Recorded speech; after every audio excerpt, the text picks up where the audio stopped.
gitu. Jadi nyaman. Kalau dalam definisi saya, nyaman sama dengan cepat. Jadi Anda nyaman dulu baru bisa cepat. Oke, halo semuanya. Ketemu lagi di episode kali ini setelah lebih dari seminggu kita vakan ya. Saya ngelencer. Iya, makanya itu. Tapi ngelencer itu perlu ya. Oh iya. Untuk refresh baterai. Sebetulnya nggak ngelencer sih. Ngerjain orang. Ya itu. Ya, kamu ngelencer ke Bali ya sudahlah. Nah, no problem. Siapa tahu nanti kamu. Saya punya banyak cerita di Bali. Nah, makanya punya banyak itu. cerita. Setiap kali kita nanti kita akan bikin satu episode ya toh, mengapa Bali itu surga cycling. Oh, boleh. Sebetulnya. Boleh. Kalau tahu. Iya, boleh. Sangat amat boleh. Tapi kali ini gini Rick, menyambung topik-topik kita yang minggu lalu sempat kita tahan ya, kita keluarkan, yaitu yang wheelset itu loh, 29er itu loh Rick. Iya kan? Ya. Itu kan sebetulnya bisa dikatakan wheelset yang kacangan enggak konvensional, iya kan? Tapi kok saya kaget ya, bisa membantu saya untuk naik tanjakan Ijen ya, gantasan, erek-erek dan sebagainya dengan tidak nyaman gitu loh, istilahnya nyamannya itu loh Rick ya, nyaman ya. Itu ada beberapa faktor pendukungnya. Nanti akan saya jelasin satu-satu. Jadi yang buat orang penasaran tuh kok bisa? Betul. Kan gitu. Kok bisa ban segitu gede? Wheelset maksudnya. Ya. Wheelset dengan ban segitu gede, 34C. Kemudian enggak karbon, lentur, rujinya banyak. Iya, rujinya banyak. Lah kok bisa? Nah, itu. Akhirnya kan orangnya juga apa istilahnya ya, penasaran, bertanya-tanya. Gimana? Mengapa? Kok bisa? Bagaimana? Lah kok bisa? The science behind it itu apa gitu loh. Oke. Ya Pak. Jadi gini kok Yakob. Di dunia sepeda itu kan orang selalu terpancing dengan namanya kecepatan. Itu pasti kalau kecepatan, stiffness. Kalau ndak stiff, ndak iso banter. Kalau ndak ringan, ndak iso banter. Kalau ndak ini, ndak iso banter. Ndak itu, ndak bisa nanjak. Padahal kuncinya bukan itu. Kunci utamanya itu adalah nyaman di atas sepeda. Itu dulu. Ya itu Rick. Betul. Nyaman di atas sepeda. Karena apa? Kita ini punya motorik. Yaitu motorik nerves itu kita punya. Badan kita maksudnya. Sensor-sensor motoriknya kita itu komplit. Nah, kalau kita sudah tidak nyaman di sebuah sepeda, misalnya awake loro kabeh, kentrok-kentrok, sakit semua, bisa mancal enak? Nggak mungkin bisa. Sedangkan jalan yang kita lalui, itu apakah jalan yang sudah dikondisikan untuk race? Bukan. Jalan umum. Jalan umum, benar. Jalan umum. Sekarang pertanyaan gini, semulus-mulusnya jalan umum di Indonesia kayak sirkuit enggak? Ya jelas tidak dong. Enggak toh, enggak kayak sirkuit kan. Nah, karena itu kita buat bagaimana sih caranya nyaman dulu di atas sepeda. Betul.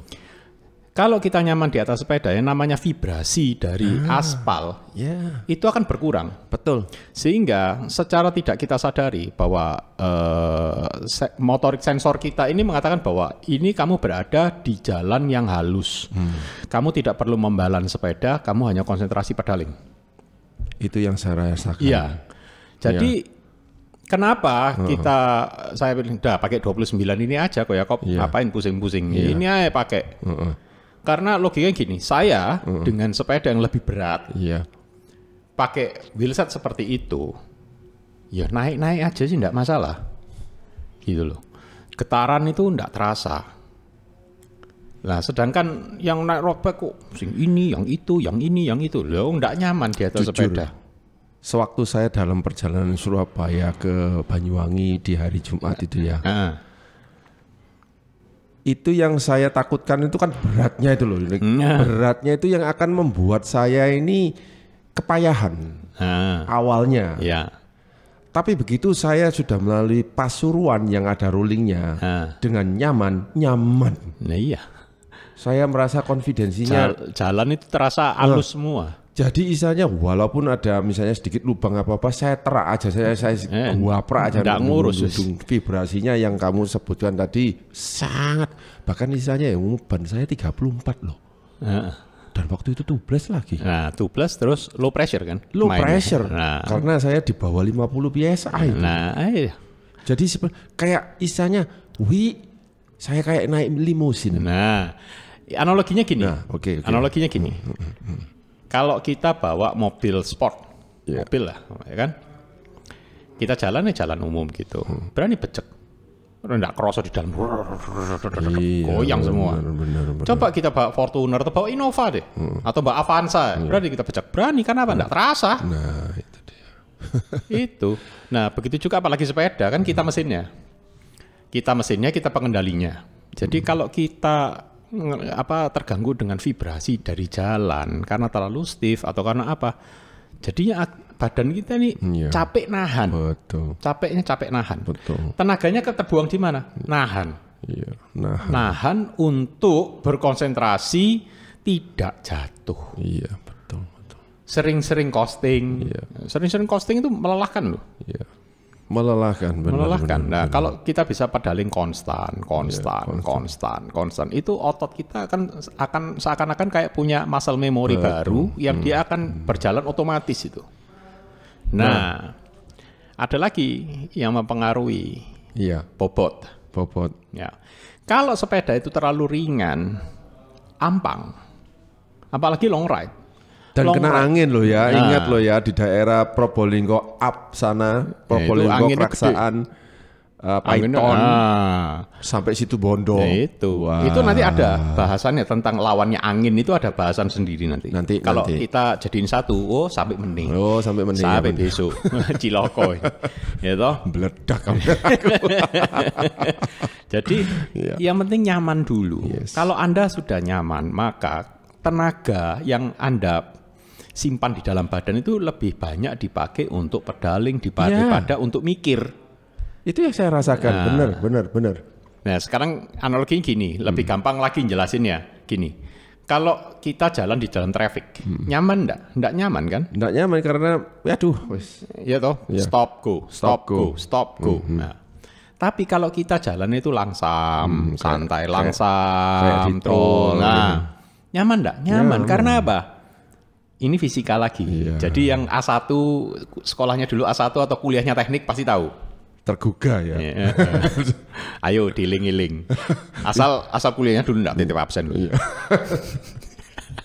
Itu ada satu daya dorong yang ditimbulkan oleh berat. Sehingga pada saat pertama memang agak berat untuk start. Tapi setelah beberapa meter kita jalani, iramanya kita sudah dapat momentumnya. Nah, momentum itu kayak kita didorong. Itu loh mungkin yang istilahnya orang-orang itu bandul-bandul ya itu. Itu yang saya rasakan. Aduh, benar sekali Wilset itu. Ya, kalau misalnya dia itu 0% sampai minus, itu saya enggak usah apa-apa. Suantai dan stabil. Nah, karena apa? Stabil muncul karena apa? Karena kita nyaman. Benar. Nah, Yakob bisa merasakan stabil itu karena nyaman. Kalau enggak nyaman, bisa ngerasain stabil? Enggak bisa. Pasti opo sih sepeda iki, opo. Benar. Jadi, apa sih yang mempengaruhi Anda nyaman di atas sepeda? Satu, fittingan sepeda. Bike fitting itu penting, ya kan? Terlepas Anda mau fitting di mana terserah. Yang pasti pastikan bahwa fitternya ini pengalaman. Itu. Kemudian kedua, pilihan ban. Ya. Ban kecil-kecil itu sekarang sudah mulai ditinggalkan. Bye-bye. Nggak peduli ban Anda ban mahal atau ban murah. Itu Anda bisa mencapai performance yang sama asal setup tekanan anginnya betul. Nah, kemudian pilihan wheelset. Wheelset yang Anda cari ringan-ringanan, gitu-gituan, aero-aeroan, itu belum tentu enak untuk jarak jauh. Jadi memang ada fungsi tersendiri. Profilnya berapa? Cuma 25 mini, 2,5 cm, iya, tipis sekali kan. Tapi enak. Tapi karena apa? Dia bisa meredam. Bannya sudah meredam, itu meredam. Udah kayak sepeda itu ada suspensinya.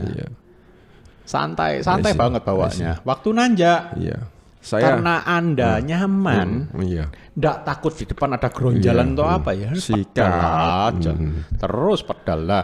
Pada saat nanjak itu kan kita butuh konstan. Kalau RPM-nya misalnya kita sudah taruh di RPM 40 atau 45, udah konstan kan enak banget. Enak banget memang.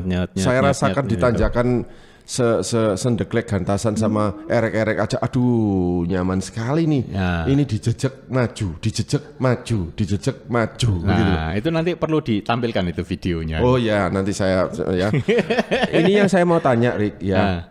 Pada hari setelah Jumat malam saya sampai di kota Banyuwangi kan saya merasa lega ya. Ternyata ini sepeda ini di luar ekspektasi. Ya wheelsetnya membawa saya sukses masuk ke Banyuwangi. Saya dengan istilahnya ya saya tidak kekurangan apa-apa begitu loh. Jadi istilahnya kan finish strong, finish fresh, finish strong. Tapi kemudian saya bertanya-tanya malamnya itu dengan sepuk yang jumlahnya berapa itu 36 ya? 32 ya. Depan berapa? 32 64 total. 32 belakang. Itu apa ndak menjadi batu sandungan pada saat nanjak begitu? Nah, itu logikanya di mana, Rick? Jadi gini. Apalagi yang kamu bilang ojo khawatir, soalnya itu triple lacing dan masing-masing. Lacingnya kan crossnya 3. Ayo kita dengar. Di cross 3 itu kan berarti kan kita anyam gini. Anyam, ya. Sehingga spoke itu satu dengan yang lainnya saling ikat. Jadi pada saat kalau kita memberikan tekanan, itu kan spoke itu kan kayak kita twist gini. Iya. Sprocket itu akan men-twist hubnya. Betul. Rimnya kan di sini ada beban. Kalau lacingnya kecil atau sejumlah spoke-nya kecil, dia akan twist. Di sini akan twist. Ini akan buang tenaga. Tahu enggak apa yang saya rasakan pada misalnya saat yang tanjakan paling deglek itu untung aja Garmin-nya itu enggak bisa membaca ya 0% karena satelitnya enggak masuk mungkin. Tapi katanya sih satelitnya yang punyanya IG Spot, punyanya Mas Asrul ini karena pakai Baidu China masuk. Itu persentasenya itu sudah 32-36%. Untung saya 0, jadi saya berani. Enggak gitu saya pasti turun. Itu yang saya rasakan itu, Rik. Itu sepuknya itu seolah-olah kuat sekali gitu. Dan sampai kuatnya itu menahan beban saya mancal itu. Sampai ada suaranya ceding, ceding gitu. Dia kan nempel gini. Kayak gitar dipetik gitu ya. Ceding, ceding gitu. Sampai begitu loh. Sampai begitu. Nah itu kan istilahnya tandanya wheelsetnya itu sedang bekerja keras ya. Menahan beban torsi yang segitu gede. Jadi kita ngerasainnya pada saat kita pedaling kan kita pakai rasio yang ringan banget. Betul. Ya kita enggak merasa ya ringan-ringan aja. Tapi beban di wheelset belakang ini gede. Dan itu kita twist. Itu kalau saya rasakan pakai wheelset yang ringan, Rick, itu saya rasa dia itu enggak dorong ke depan tapi nahan. Nahan itu karena dia twist gini, ini masih ketinggalan. Betul. Jadi geraknya kalau yang lacing yang kita pakai itu kan lacing 3. Lacing 3. Dan jumlah spoke-nya kan banyak. Betul. Sehingga pada saat ini kita puntir di luar ini pasti ketinggalan karena dia ada beban. Betul. Ya kan? Kita puntir sini, di sini merenggang, sini mengeras. Tapi karena diikat, dia ikut semua. Itu dia, tidak ada satu pun yang ketinggalan ya. Jadi seolah-olah saling bantu-membantu tiga rangkaian ini kayak. Iya, jadi diikat semua. Nah itu kan kesinambungan semua kan. Tahu enggak, dari situ saya baru bisa memahami benar-benar bahwa triple lacing itu opo ngono. Aneh itu. Jadi selama ini kan kita selalu punya persepsi bahwa ngapain spoke akeh-akeh. Iya, ngapain spoke akeh-akeh, ya kan. 16 saya cukup, bahkan 14 loh, iya kan. Nah, sekarang gini loh Pak Yakob. Kalau triple lacing itu jelek, kenapa sepeda ITT yang didesain untuk performance itu pakai disc? Iya, pakai disc ya. Pakai disc kan tidak ada twist. Nggak ada twist. Nggak ada. Super stiff malah, kayak tembok gitu. Iya. Kan kita kalau pakai spoke, itu kan kita berusaha bagaimana sih membuat bahwa rim dan hub ini pada saat kita puntir, dia akan bergerak sinkron, jadi tidak ketinggalan. Nah, kalau dengan lacing 3 itu kan karena saling diikat, dan tensionnya sama terus. Saya jadi terbuka pikiran saya dan mata saya. Nggak ada yang nyangka ya. Lah bayangkan aja kayak sekarang kita ngeliatlah pertandingan kayak Tour de France zamannya Eddy Merckx. Betul. Zamannya Eddy Merckx itu spoke-nya berapa? Iya, 36. Nggak, paling sedikit itu 28 waktu itu. Ya kan? Iya. Profilnya berapa? Tipis-tipis. Cuman 20. Iya. Bahkan zaman sebelumnya sebelum ada double wall, rim double wall belum ada kan, ya cuman ya badannya itu udah. Ya buktinya fine-fine aja. Justru mereka lebih dengan sepeda yang sprocketnya paling mentok sampai 25. Saya takutnya itu jika viewer kita itu nanti punya pandangan sama dengan kita itu ya apa kira-kira, Rick? Ya, tuku wheelset. Gak usah sih melamar. Gak usah. Wheelset saya, wheelset biasa kok. Ya loh. Oh, by the way, saya juga barusan ngerakit 650B ya. Dengan 650. Aduh, itu nanti saya akan pakai di acara surga nanti. Dan nanti kan rimnya itu loh, cuman berapa? 500 ribuan. Nggak tahu, Rik, menerima ya. Ya kan? Rimnya dengan spoke-nya, mahalan spoke-nya. Makanya ini saya seneng loh ya, kalau ada hack-hack tentang cycling ini, tapi bukan hanya sekedar hack-hack yang istilahnya hack-hack yang temporary atau hack-hack yang akal-akalan, tapi hack-hack ini permanen dan justru membuat Anda lebih berperform gitu. Ya. Nah ini kan, aduh ya sudahlah. Itu nanti kita akan bahas khusus nanti Ko Yakob. Jadi aero. Iya. Orang kan selalu tergoda aero. Ntar kita buka aero itu sebetulnya didapat dari mana? Iya makanya. Nah, jadi sebetulnya episode kali ini tuh ya itu tadi itu lebih menonjolkan ke itu ya, Rick ya, nyaman. Tapi definisinya itu loh dari apa? Misalnya tadi dari konstruksinya, dari fittingnya, dari komponennya yang dipakai, itu akan mempengaruhi kenyamanan, pilihan ban, pilihan rim, kemudian lacing spoke, kemudian satu lagi punya Yakob itu kan pakai Hyperglide Plus. Nah, itu menambahnya kenyamanan. Jadi bagi Anda yang sudah membeli GRX yang 12 speed. Itu yang one by, beruntunglah karena Anda akan menikmati Hyperglide Plus. Wah, maksimum.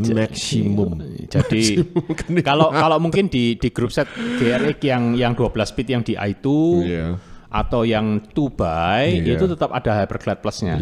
Cuman bedanya rasionya rapat sehingga Anda tidak terlalu terasa perubahannya. Nah, kalau ingin merasain Hyperglide Plus yang sesungguhnya itu kayak apa, itu Anda bisa pinjam MTB teman Anda yang pakai 12 speed, Shimano 12 speed, mulai dari Deore, SLX, XT, XTR itu udah Hyperglide Plus semua. Transisinya itu tidak terasa, itu juga membantu membuat Anda nyaman. Sangat. Terutama